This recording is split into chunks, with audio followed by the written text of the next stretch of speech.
You're probably well aware at this point that there is massive income and wage inequality in America, but it's actually maybe even worse in a lot of ways than you think. And there is legislation designed to fix it if we could get our government to function for the 10 minutes required to pass something like this. But let's jump into the data. This is coming out of an Oxfam study that was released last week from Oxfam America, who says nearly 52 million workers, or almost 1/3 of the nation's labor force, earn less than $15 an hour. These workers whose annual income is less than $31,200 are disproportionately women and people of color.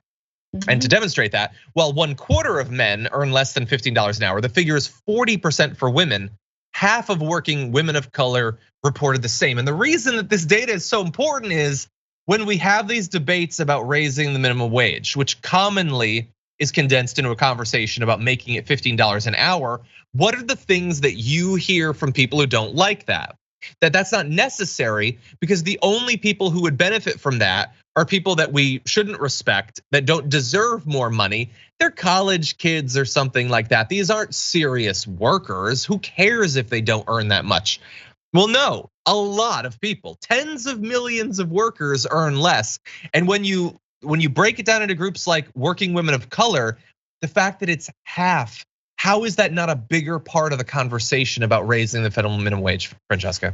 No, it's huge. And obviously we're in a time when also women of color are being put in the crosshairs of who is going to suffer the most when Roe v. Wade is overturned, and currently when it's being completely trampled on in state after state after state. They're women, working class women, disproportionately people of color. These are people who are serving you your food at Jack in the Box. These are people who maybe are domestic workers, who work in your home, who are home care workers. These are all the people who feed and clothe and care for this country.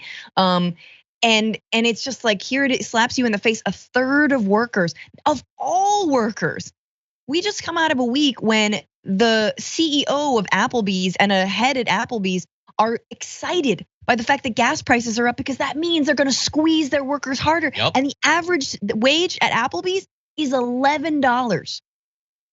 Just insanity, right? And so do we need a raise? You're damn right we need a raise. We need a federal minimum wage, and here it is. Here's the proof. Exactly. Yeah, we got even more proof. I do want to give credit though to Mavo O'Byrne, who says they'll spend it all on drugs, Joe Manchin. Exactly. Like that is like there are people who will try to pretend like they care, but they'll manipulate the numbers, implying that it's all like 17-year-olds or something. Joe Manchin doesn't even care. Like he'll be even more dismissive and insulting than that. First of all, I highly doubt that the vast majority of them do illegal drugs, but if they want to spend it on drugs, okay. Joe Manchin's drinking a martini literally right now. As we're recording this, he's drinking a martini. Plenty of Republicans and Democrats who would stop this from being raised constantly getting drunk. People consume different things to feel better. Why do I eat as many Pop-Tarts as I do? Is that actually better? Anyway, I want to give you more numbers though. The idea that it's all young people, also not true. The vast majority of the workers earning less than $15 an hour are not teenagers. 89% are 20 or older.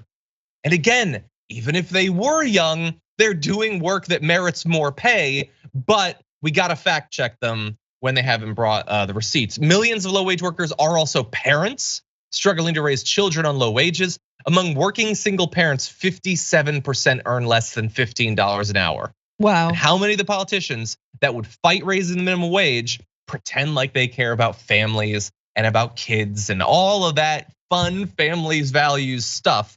Well, those people could use more money. That's what they could use. They don't need more platitudes. They need higher wages. They need to be able to afford things. If you care so much about inflation, which you all love to pretend that you do, pay people more so they can afford the higher prices. 57% of parents. Single parents, yeah, working single parents, yeah. Exactly. Now, there is the Raise the Wage Act. So that's been pending in Congress since January of last year. We're in month 14 of waiting for the Democratic control of all of this to actually mean something. That would raise the federal hourly minimum wage to $15. So the last time it was raised was $7.25 an hour back in 2009. By law, an employer must pay the higher of the minimum salaries mandated by state or federal governments. And that means that you might be lucky and you might live in a state or a city or a locality that has a higher minimum wage. A number actually do, as we'll get to, but a lot don't.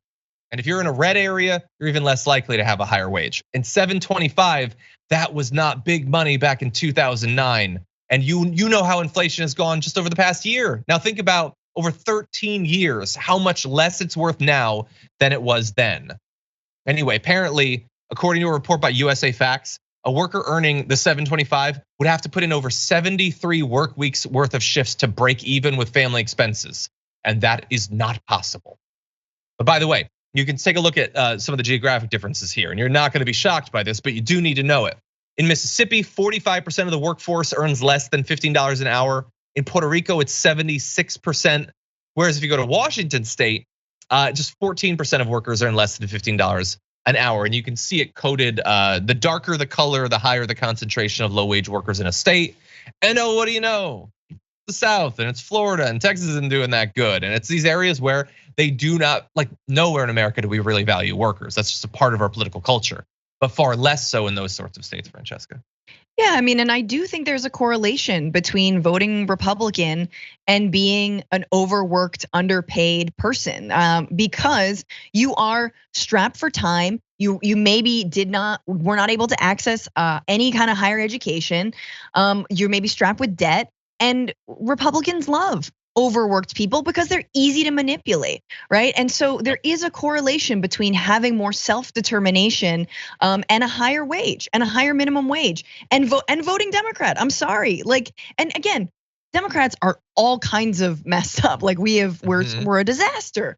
But it's just like the proof is right there. Republicans rely on exploitation. And not to bring this back to Chris Rock, but let's go there.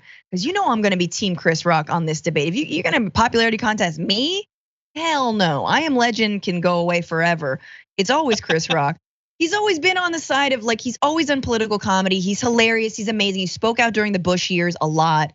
And he has that quote, hey, which is when someone pays you minimum wage, they're saying, hey, look, if I could pay you less, I would, but it's against the law. Yep. And exactly. Spot on. Yeah.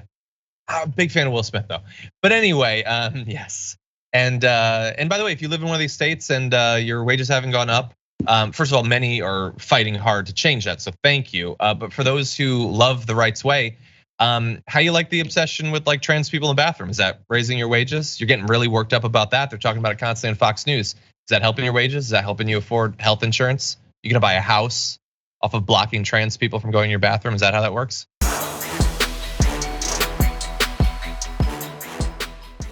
Check out the Damage Report podcast each day, wherever you get your podcasts, whether Pocket Casts or Stitcher or iTunes. You can join me as I give you the news and stories you want, with a range of co-hosts and interview guests jumping in on the fun each day. Again, that's the Damage Report, wherever you get your podcasts. And if you get them at iTunes, don't forget to rate and review. Sometimes I'll read them live on the show.